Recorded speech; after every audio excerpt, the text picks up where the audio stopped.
Welcome to Inside Out. Today, I'm your host, Megan Knight. Don't you forget about that.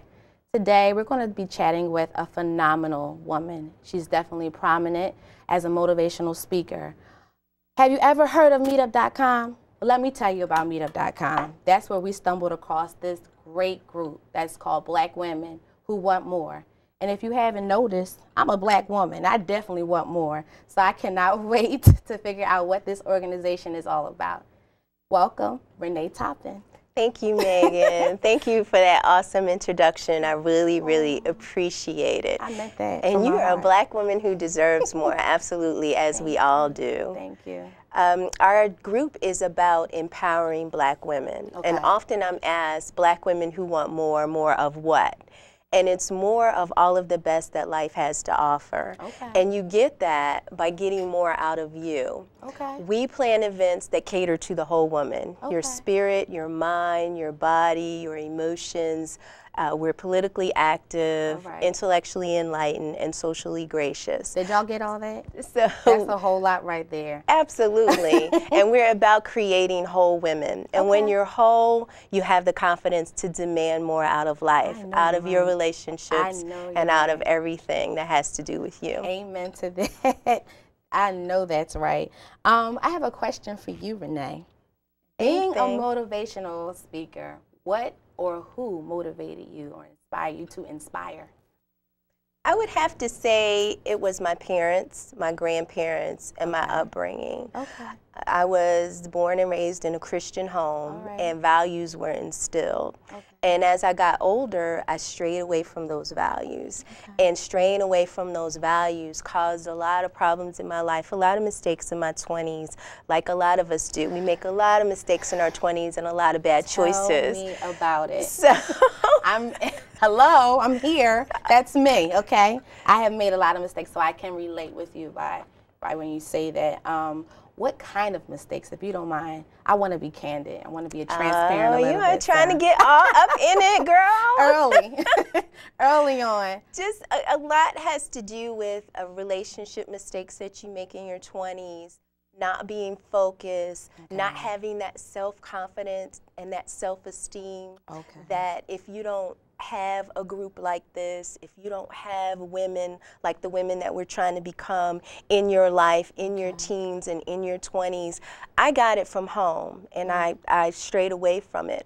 But a lot of children, especially young women these days, aren't getting it at home. That's so true. So we need the role models and we need the mentoring. In my 20s, I was directionless. I didn't have any focus in terms of relationships. You know, I was looking for love in the wrong way, like a lot of us do, trying to be validated through sex, you know, being with guys, not knowing my own value, my own self-worth, getting hurt a lot and living that cycle of being hurt and in and out of dead-end relationships because I didn't know that I deserved more. Right. And that goes back of, like you said, knowing becoming your whole self. And before we get into that, I heard you say that you got back. You went astray, but you got back. What was that force, or what caused you to get back? You know, I know you were raised that way, but was there something deeper? I never look at things on the surface because, you know, my mom is a preacher. And to be transparent myself, since we're going to have a transparent, candid conversation, I'm going to be an example. My mother is a minister, and we all know the stereotype that comes with being a preacher's kid. Yes, I done some things that you would be like, okay, now child, you know better. But what was it that was inside of you to bring you back? Because not every person gets the chance to come back. Right. Well, you know, the Bible does say, train up a child in the way it should go. She done threw out a scripture. And when you're old, he shall not depart from it. And the word cannot come back void. So, you know, I got old and that seed was still there and that seed stayed.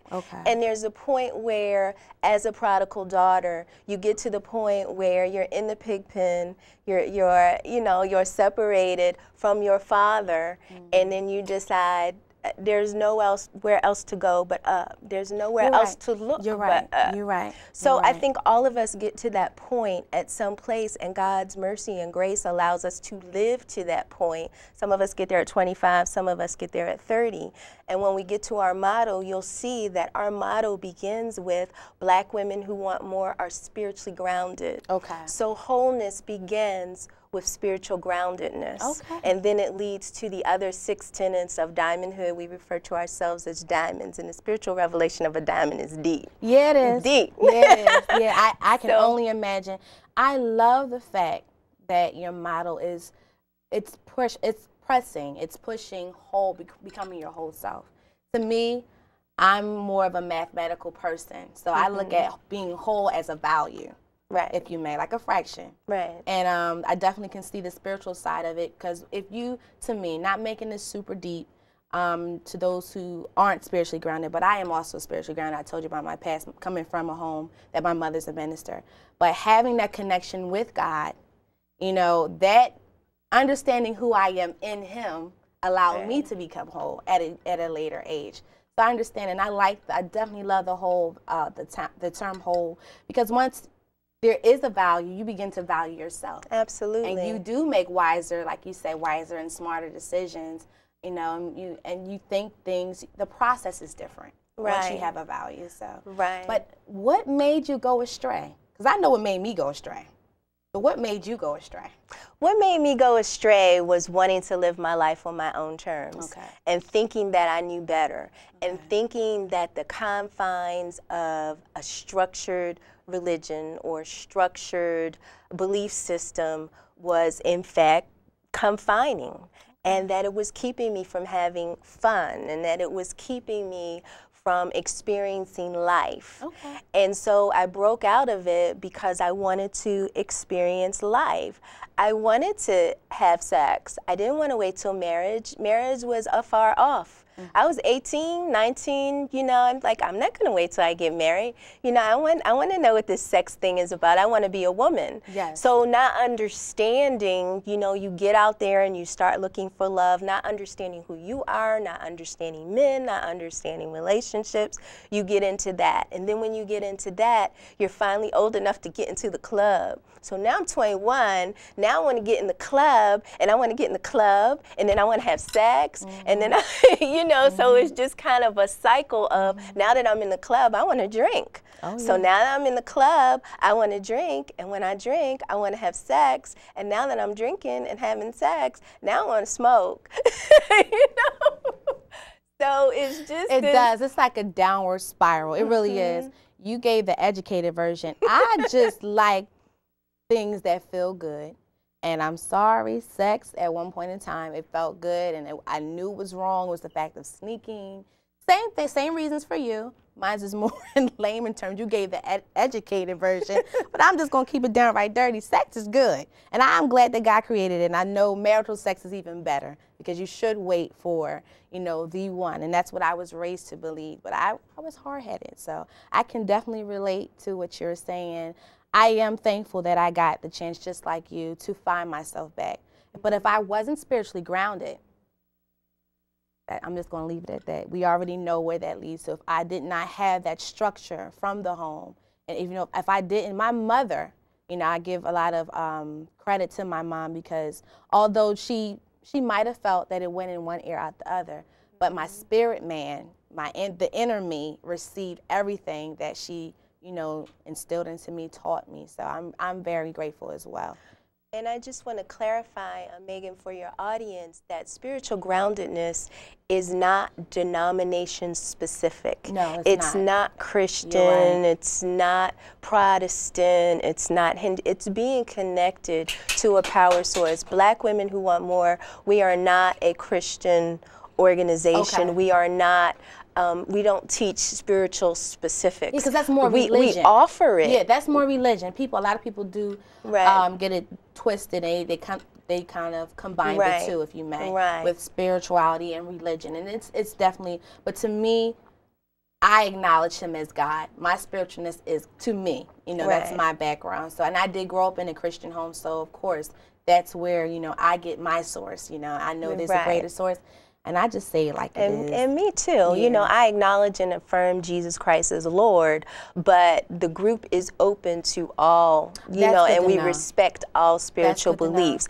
But we do promote spiritual connectedness within your belief system, whatever that is. Now, we do offer a Bible study, which I conduct, that is Christian-based, from the Word, King James Bible, you know, straight up Word. And then we offer what we call soul food event, where we share wise sayings and not necessarily scriptures, but it's for women who have not found a denominational fit, but it's a spiritual event that all the women and women who may not necessarily have come to the revelation of Jesus, that they can go and also have a spiritual experience within the group. And we invite all the women to invite us to your synagogue, invite us to your mosque, invite us to your place of worship, so that we can enjoy and experience your spiritual groundedness, whatever that is. Okay, that is so great to know. Definitely, like you said, getting back to being spiritually grounded, I think it's imperative to have a successful, a healthy, a well life, to become whole, no matter what denomination. Like, I'm not prejudiced. You know, I have a lot of female friends, and I have a lot of friends in general that are from different, you know, ethnicities and backgrounds and, you know, spiritual beliefs. So I can agree with that, and that's great. And you were talking about Bible studies and different groups that you guys form within Black Women Who Want More. Yes. Is that found on meetup.com as well, these events? Meetup.com is the host to our organization, Black Women Who Want More. Black Women Who Want More is a private group on Meetup, and members have access to our calendar. And those events that I just mentioned are found on our calendar. Whenever an event is posted, each member gets an email and gets invited to attend a specific event. Kind of like an Evite. Exactly. Exactly. So you have to be in Black. You can't just be on Meetup and get invited to the Bible study or soul food, or you have to be a member of Black Women Who Want More. How does one become a member of Black Women? Well, you go. Is it open for membership at this time? It is open for membership at this time. There is a waiting list. So there's a waiting list right now. That can tell you how much it is in demand. It's high in demand to be a diamond. I heard you you said before that you referred to the ladies as diamonds, and I love that. And we're going to get more into depth about the diamond. Well, while we're talking about it, why was the name chosen for the women to be called diamonds? Well, Black Women Who Want More is the name of the group, and Meetup asks you to define your members. What are your members called is what a question when you construct the Meetup. What are your members called? And last year we did an event called White Diamonds, and it was about value. It was about self-worth. What is your self-assigned price tag? What is your value? What does your behavior and your demeanor tell others that you're worth? Do people treat you according to your self-assigned value? And we all wore white, and we wore diamonds, and we had white roses. And yes. I have to see those. I know that was a beautiful event. So after that, I did some research on the diamond, and I said that's what we should be called. Diamonds are formed under the harshest of circumstances. They come out of intense heat and volcanic ash, and then they're black. They don't look like diamonds. They don't look like that final product until they're cut and they're colored by the master's hand. You're right. Yes. You're right. And then once they have been cut and colored and polished, then the things that they do with the light shines, and they reflect the light, and the light reflects off of them. And diamond also comes from the Greek word adamas, which means invincible. Right.